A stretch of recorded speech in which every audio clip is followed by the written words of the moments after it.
Beautiful, guys. Thank you, Zig. Thank you, Fred. All right. Thank you, Fred. Yeah. Find us something quiet. It was great. I had the mix going. It was fine. Cool. Really good. What a song. Thank you. No, where were you getting your obviously you were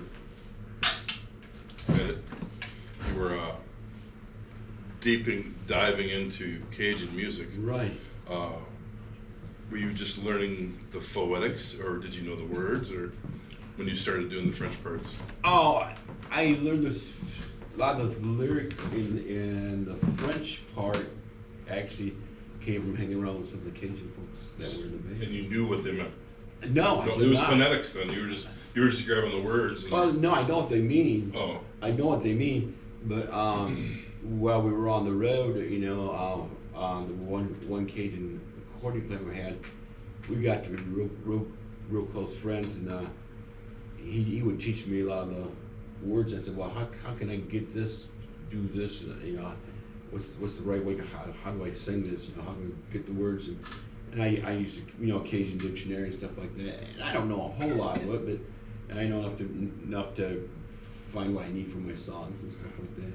You know, definitely had the vibe that I'm familiar with, I guess, for when my ears have heard it. Mm-hmm. But it's also you had a very smoothness with it. You knew the blending of it real well, and it's really catchy, you know. Yeah, well, I think it's real important if you're going to do something like that. You really have to dig into the language. You know, not just the phonetics of it, but you need to know what those words mean, understand. You know, you hang around with those guys, you know, after a while you start slurring your words and everything else, and we do the same thing Susan and I do Irish stuff, by the time we get back from a tour, we start talking pretty funny sometimes, you know, too, you know.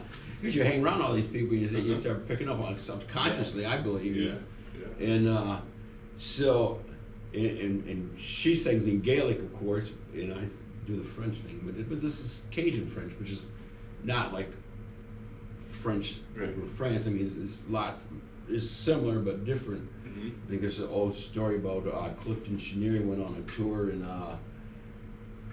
they were teasing him because he was singing in French, and when it came time to eat something, he said, "Well, I'll order for you." We were in France touring, so we ordered them all raw fish. I don't know if you ever heard that story from No, I don't. Yeah.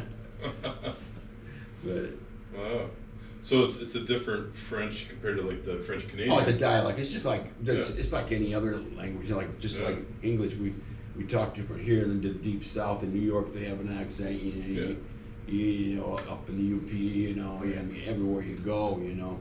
It's cool to hear your seasoned voice though, blend it and just so naturally. Yeah, I was just Thank like, you. and it's always been fun to listen to you like that. But I finally got a chance to ask you about it. So. Well, I guess one of the highest points in my life, we were the front band for Buckwheat Zydeco. I got to meet Buckwheat, and one thing too I gotta explain, a diatonic harmonica is tuned exactly like a Cajun accordion. So all that stuff is real easy to do on here. You know, so it's like I used to play some accordion, but because of economics, I have a smaller piece of band, so I can just do all the sounds on here.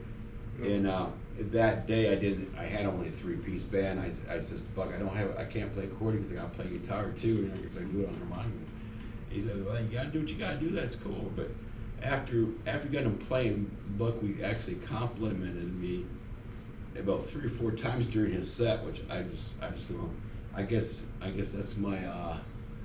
that's my graduation or whatever, you know. His Maybe I'm doing washboard this- player is the one who told me where to get mine made. Who did?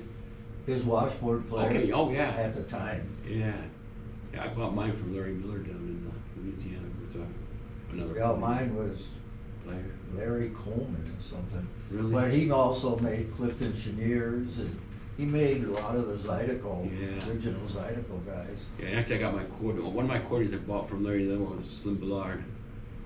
Oh, Yeah, and I went to a jam one time to Mark Savas, his shop. You know, it was just a small shop. One of those accordion players.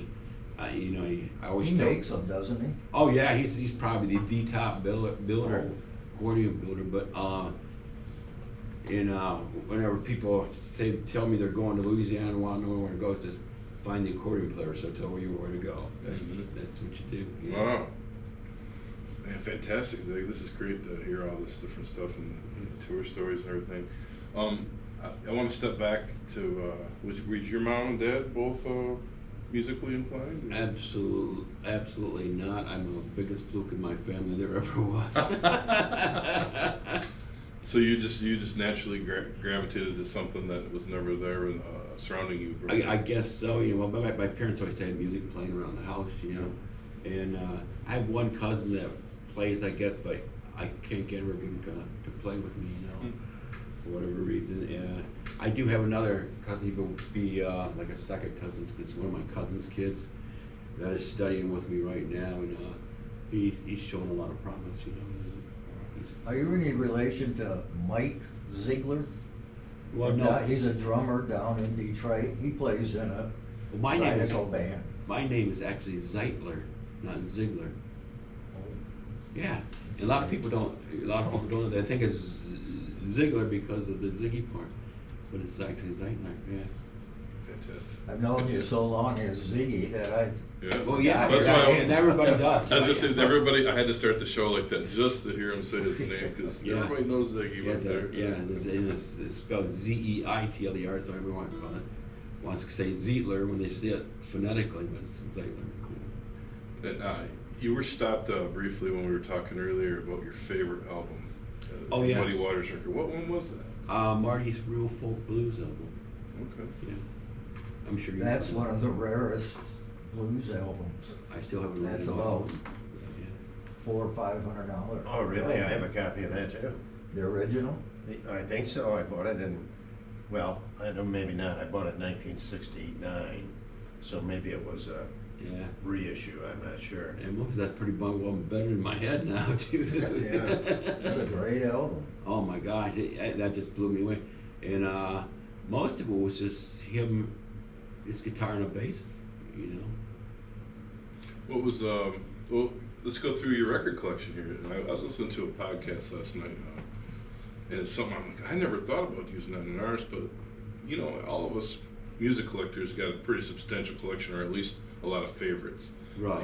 Tell me something rare in your collection, maybe a Cajun album that you're so proud of that no one might have heard of that you want people to hear. Well, it'd probably be rare to most people, but if you're in value country, it would be probably anything by Dewey Belfast. Oh, yeah. Dewey Belfast. Yeah, oh yeah, and Falcon, Joe, and I'm trying to think of what's his wife's name. I can't think of it right now. Cleo, maybe Falcon. Some of the first Cajun recordings. Yeah, his last name was Falcon. Yeah. I can't think of his first name. And it's interesting because one year I played for the Renaissance Festival. I did that, and one of the ladies that was selling the gypsy clothing, her name was Janine Falcon. She went by the name of Jiva Falcon. She recorded with me a lot. She was from Louisiana, and recorded a bunch of